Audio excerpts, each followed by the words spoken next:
Warning, this video contains minor spoilers from the VN, and I highly recommend for you gents to at least play the first Fault Milestone before watching this video due to obvious reasons, since this review is for the sequel. So I'll Wiedersehen if you haven't, and will comment if you have.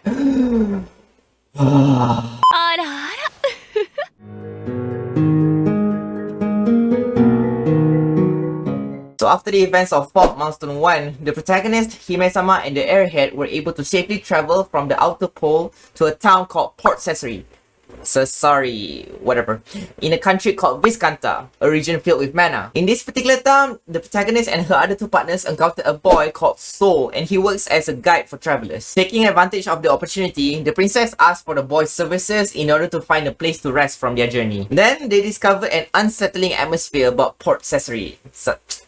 While Ritona and her friends work on their situation, her friends back in Rosenheim are trying to search for her and the Hime-sama since they disappeared from the castle during the attack back in the first Fault Milestone. However, the regent in charge has been arguing to devote their manpower to the defense of the country instead, in case of another attack, especially since Rosenheim is in a state of chaos now, thus causing a dispute between the royal court and Ritona's friends.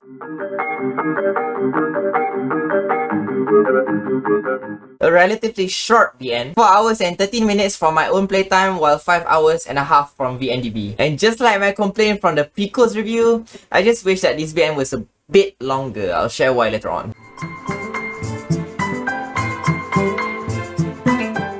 Now, if you're wondering about the section title, these characters are not old physically, they're just characters from the prequel. And so we have the old main characters. The paranoid protagonist, the kawaii Hime-sama, and the naive airhead. They're all pretty much the same like in the prequel, but there are some other highlights. For example, Ritona being quite honorable and taking it up to herself to be like the bad guy in order to accommodate Selfin's desires. Plus, okay, this is something that I either didn't catch in the prequel or I might have just forgotten to say in its review. But she's capable of being sarcastic, to which I appreciate even more in addition to her badassery. Though sadly, Ritona in the sequel isn't as badass as she was in the prequel, but it's understandable due to the presence of another badass character that I will reveal in the next section. Next, Selfin.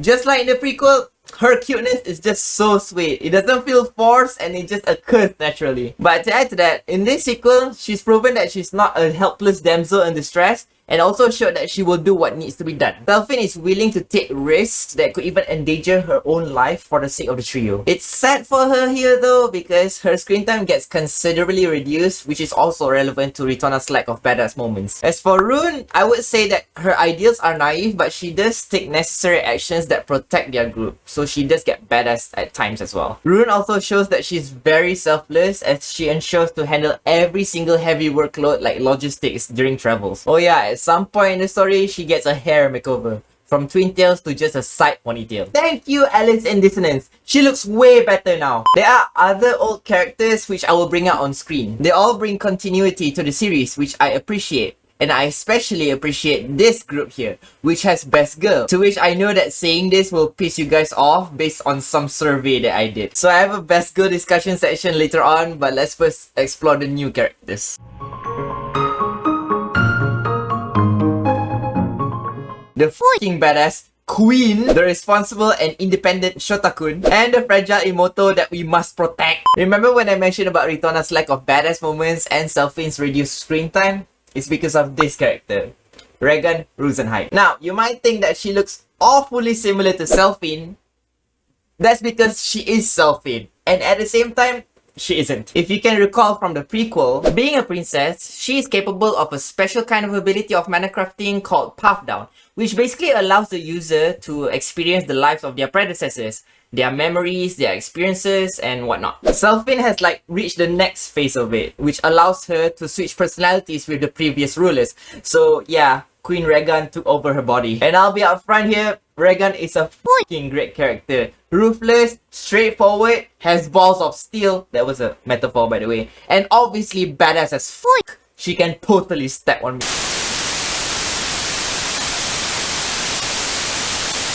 Next, Shota-kun. Soul Hearthager or Hearthager. The moment he was first introduced, he gave off a mysterious vibe just like how Rune was in the prequel. Well, it actually depends on how bad your paranoia is. But putting that aside, Soul is a rather hardworking boy since he is an orphan and he does whatever necessary to make a living. But he does give off a creepy vibe in the second half of the story, but I'll talk about it more in the opinion section. Oh yeah, Sol is also a protective and responsible person because he is currently taking care of his fragile and sick sister. And this unfortunate Imoto-chan is called Mil Harthager. Get Alice in Dissonance, just give me voice acting already. Okay, Mil is Sol's twin, and apparently she is fragile due to a terminal illness. Therefore, she has to remain at home all the time and unwillingly let her brother earn the living costs. Mil also has a distrustful and cautious side to her, which is completely understandable due to the nature of this VN, but she does get kind and friendly when the situation allows it. To be honest, I think I see Ritona in her. And despite her age, Mil does appear rather wise to me, especially when she talks with Regan, which is not unwelcomed, but indeed surprising. By the way, if any of you guys know what this particular tag mean, let me know in the comment section down below. I'm curious myself to the context of obsolete from the NDB's point of view. After that, you also have other new characters, but I'll just list the more interesting ones. The experienced and genius doctor, the hot-blooded and rebellious friend of Ritona who looks too handsome for some reason, the serious, unconcerned dude who is also Ritona's friend, another friend of Ritona who's a pragmatic and caring waifu, the creepy MILF material that's causing me a confused boner, and this waifu. Yes! If you want to know more about the other characters, go play the damn game. Okay, let's start with the main page, and right off the bat, it looks beautiful to me. You get the encyclopedia, which lets you recap on the terms used in the story, and that is always appreciated. After that, the gallery that has a cute self in here, DJs here, and OSTs, which has a shit ton of songs. Next, the settings page, which looks basic just like the prequel. By the way, this Shift plus A button here also brings up the language menu, which looks cool, but it makes this part look redundant. I also have an issue with this feature here, but I'll talk about it in the next section. As for the English translation, I did encounter 2 grammar/typo mistakes. There's volcanoes there and the 2 of your. The rest are good. By the way, this VN doesn't have voice acting, which is again a shame because I would love to hear Queen Regan's badass voice. But the visuals are really good, so that's a compensation at least. Plus, there are also some animation in this VN to which I will talk about later on. And speaking of visuals, the main menu changes background after you finish the game. That could be accessed by this rotating arrow in the bottom right of the screen, which is again what I appreciate. Obviously, I won't show the other background because where's the fun in that? Next, the transitions between scenes feel a lot smoother now, so that's an improvement from the prequel. But there are some scenes that didn't have music play in the background. And some of these particular scenes are short, which didn't bother me. But there are considerably long scenes, and it was still awkward to read them. I don't understand those long scenes that were completely mute. Could have added sound effects to get rid of the awkwardness, like the wind gushing or the bushes rustling or whatever, which they did in some of the scenes without music. And it works. It really improves the experience to read. Speaking of experience to read, story will mostly be told in an ADV type, but there will be some brief moments that show up as NVLs. During the ADV parts, if you want to access the commands, just hover your mouse cursor to the bottom and they will pop up. Or you could also just right click as well.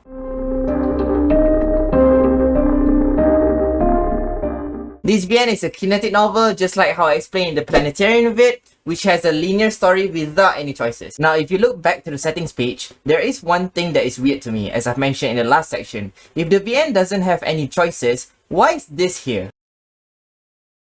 Okay, to be fair, there is a moment in the story where it will break the 4th wall, and you have to click on something, one thing, in order to progress the story, which could be considered a choice, but as I replayed through the scene with the keep skipping choice toggle on, it didn't even skip. It still stopped at that line of text after the choice. So what the hell, Alice in Dissonance? Did you fuck up a lines of code or something? Or did you feel that there was a need to put something in the bottom left of that settings page in order to not make it look empty? But whatever, let's just move on.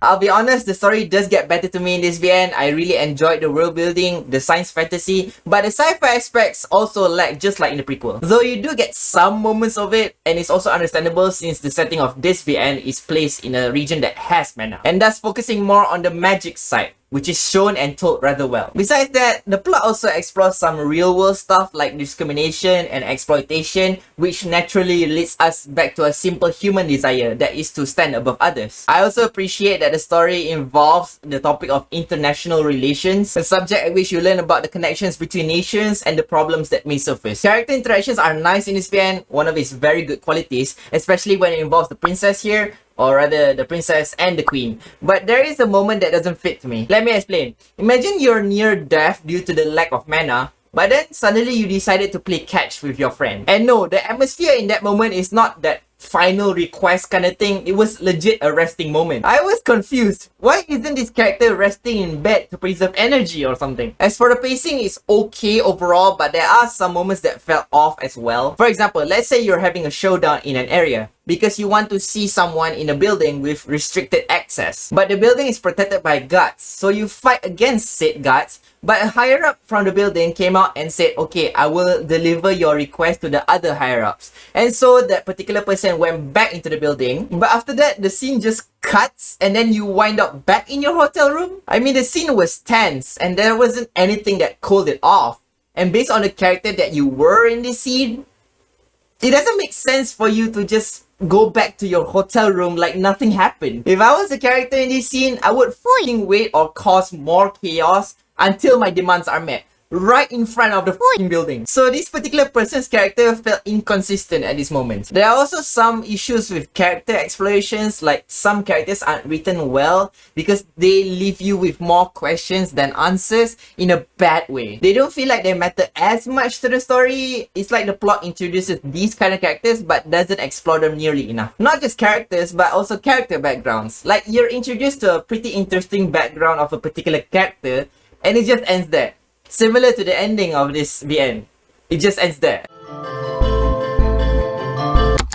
See, I ended the section just like that. That's how you will feel when you finish this VN. There are some CGs displayed in the credits which show a beautiful ending really. But it's only from one side of the story, which begs the question, what's happening on the other side? Because frankly speaking, there are several sides in this VN. I don't know what the developers were thinking. Probably they thought if they left the ending hanging, they could make the readers want more and thus give a sequel to this sequel. But I don't think that's the case because their latest one is technically a prequel. Keep in mind for that video as well, by the way. Still, to me, I don't appreciate it because I am unsatisfied with the rest of the story. I know that the sudden ending leaves you wanting for more though, because I do want more. I just wish that they prolonged the story a bit more to address the issues I've mentioned.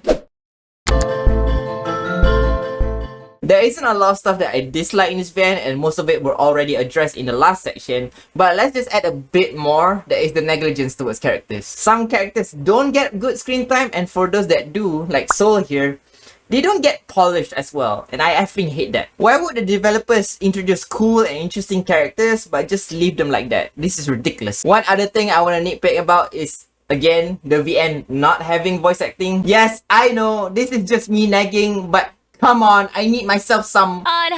You have like 1, 2, 3, 4, 5, 6, 7. 7 lines. A little voice acting will be fine. Just a little. Please. ASid. Okay, jokes aside, let's get to the good stuff. First and foremost, I appreciate that in the beginning of the VN, the developers added a recap of what happened in Fault Milestone 1. And it really works for this kind of plot. It adds the sense of continuity and progression in the story. Next, I want to address the emotional moments. I have to say, they are an improvement when compared to the prequel. They were quite impactful. They didn't make me cry or anything, but they did reach me. And if I'm spending my time talking about them, they're good enough. After that, I really like the character interactions, especially when it involves the trio here. There are very cute and wholesome moments of them. They give off a heartwarming atmosphere to lighten the mood in the story. Besides that, I want to give a shout out to the orgasm phase. I think it was really well done. And it gave a particular character time to shine, to which I'm grateful for, backed up with great visuals and music. Speaking of which, they're really good. Nice compensations for no voice acting. You also get some smooth animations in the undressing phase of this VN. In this particular phase, the story started off quite strong. Very good hook to attract the readers in my opinion, because it really did break the fourth wall. When I first read it, I was like, what the f has happened? It reminded me of my time playing the DLC, and yes, at the end. So kudos to the developers for that part. Going back to the visuals, there will be some zoom in effects like this, and the camera will move in the scenes. Trovito, I'm fine with it because it falls under the neutral stuff for me, but some people might not appreciate it. I thought I would just point it out. One thing that doesn't fall in the neutral stuff is the next section.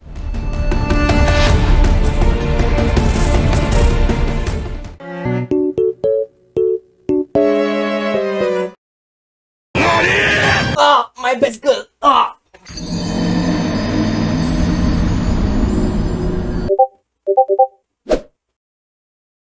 Yes! To be honest, I was quite surprised when Ritona scored the most when I asked the community. I mean, I can understand why, but come on guys. Melano needs more recognition. Melano gang, rise up. Besides that, Regan. Come on, another badass and ruthless waifu. The more I read about her, the more I feel like.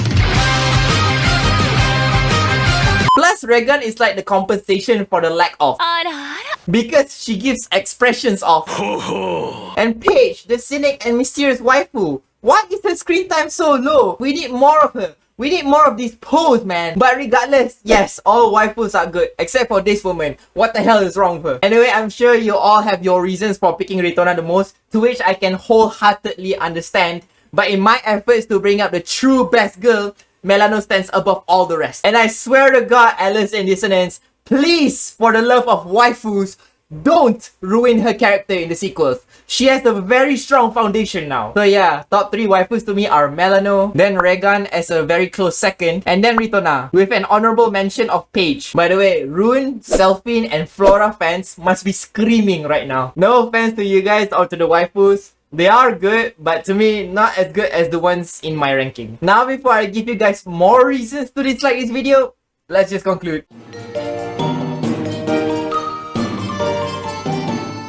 Overall, I think Fault Milestone 2 Side Above is a very good BN. This sequel is better than the first one, which is always a good thing. It has an interesting story and world building, nice music and visuals, good character interactions, and memorable characters. But of course, some drawbacks as mentioned. But anyway, Degen score is a solid 8. If you love the prequel, there's no reason to not read and love this one as well. And that's all from me. Hope you guys can like and subscribe. The content is degenerate enough. Later, gents.